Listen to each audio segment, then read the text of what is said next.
Next topic है the modern period और time frame, जो कि हमें मॉडर्न पीरियड हिस्ट्री के बारे में बताता है।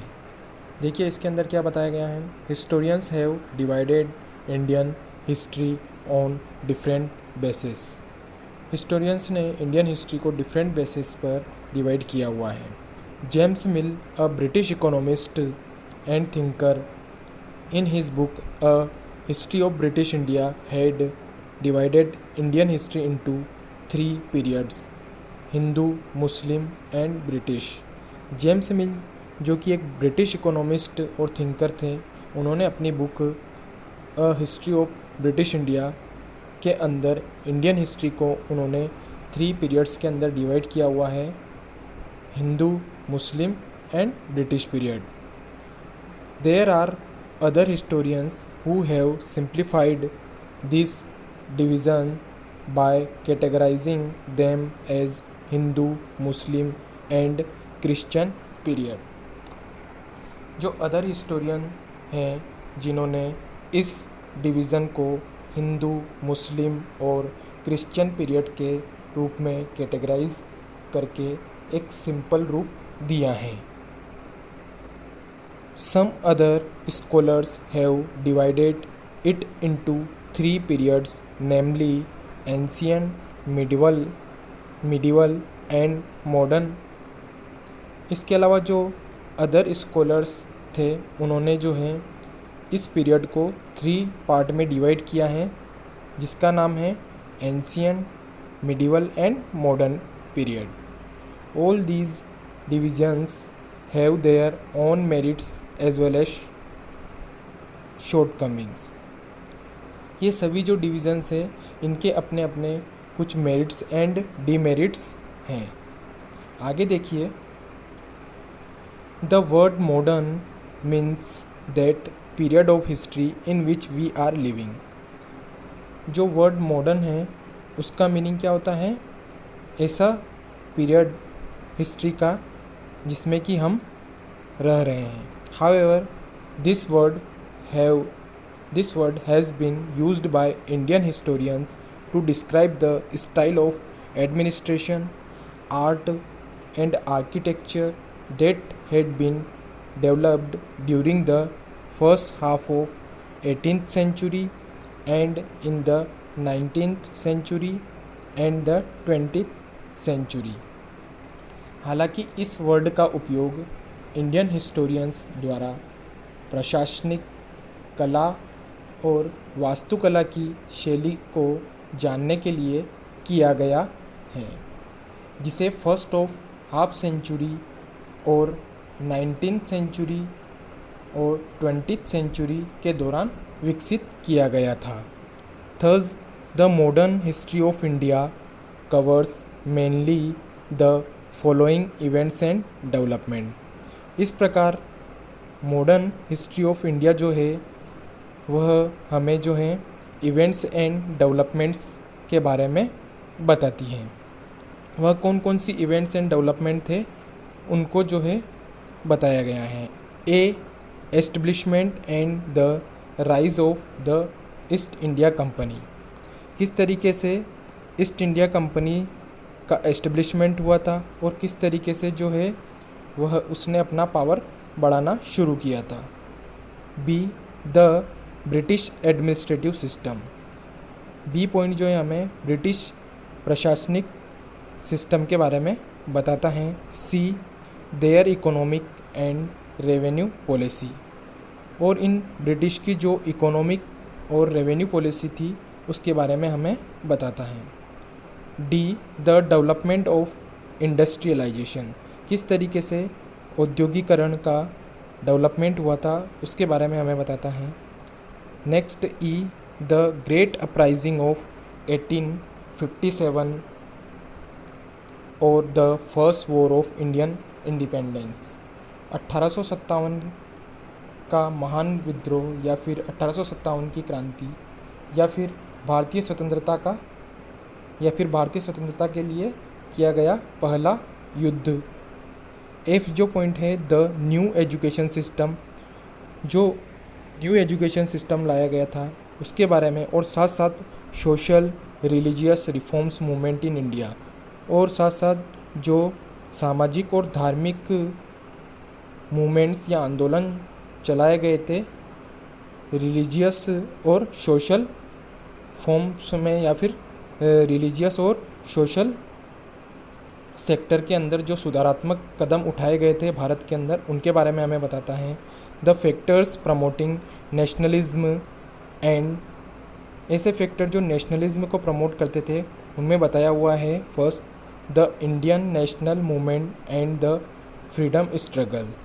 फर्स्ट क्या बताया उन्होंने?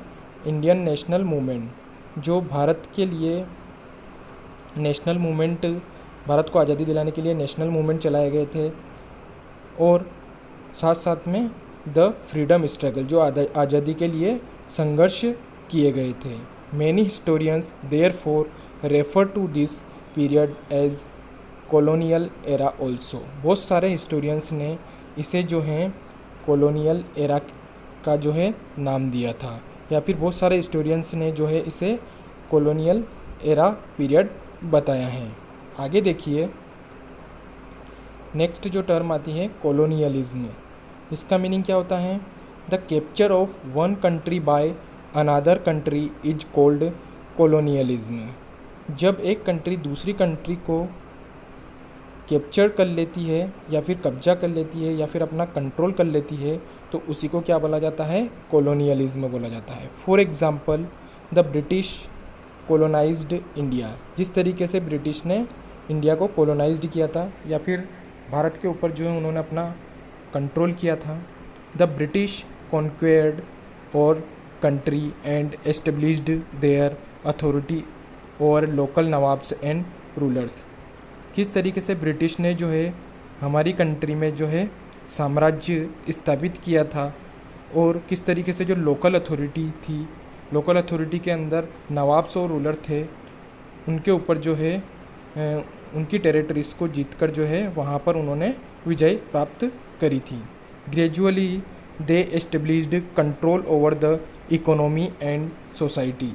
धीरे धीरे उन्होंने जो है हमारी अर्थव्यवस्था और सामाजिक सिस्टम पर भी जो है अपना प्रभुत्व स्थापित कर दिया था। This process was known as colonialisation. इसी प्रोसेस को क्या नाम दिया गया? कॉलोनियलाइजेशन। नेक्स्ट टॉपिक है sources for modern India. Sources for modern India कौन कौन से थे? सोर्सेस ऑफ मॉडर्न पीरियड जो हैं उनको 2 पार्ट के अंदर डिवाइड किया हुआ है। फर्स्ट है प्राइमरी सोर्सेस एंड सेकंड है सेकेंडरी सोर्सेस। प्राइमरी सोर्सेस के अंदर कौन कौन से सोर्सेस आते हैं? प्राइमरी सोर्सेस के अंदर archaeological sources, original documents, survey, census, newspapers, magazines etcetera.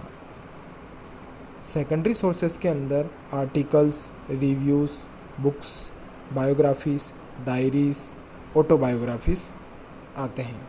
सबसे पहले हम प्राइमरी सोर्सेस के बारे में पढ़ लेते हैं कि प्राइमरी सोर्सेस कौन कौन से होते हैं। देखिए, सबसे पहले बताया हुआ है आर्कियोलॉजिकल सोर्सेस।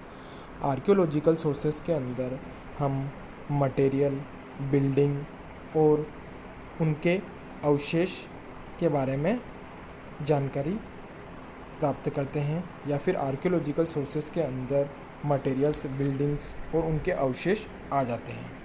इसके अलावा आर्कियोलॉजिकल सोर्सेस के अंदर मॉन्यूमेंट्स भी आते हैं। नेक्स्ट जो हैं ओरिजिनल डॉक्यूमेंट्स। ओरिजिनल डॉक्यूमेंट्स जैसे उस समय जो गवर्नमेंट रिपोर्ट्स तैयार की जाती थी, ऑर्डर्स, फरमान जारी किए जाते थे, उनके बारे में हमें ओरिजिनल डॉक्यूमेंट्स प्रूफ देते हैं। सर्वे, थर्ड जो आता है सर्वे, सेंसस।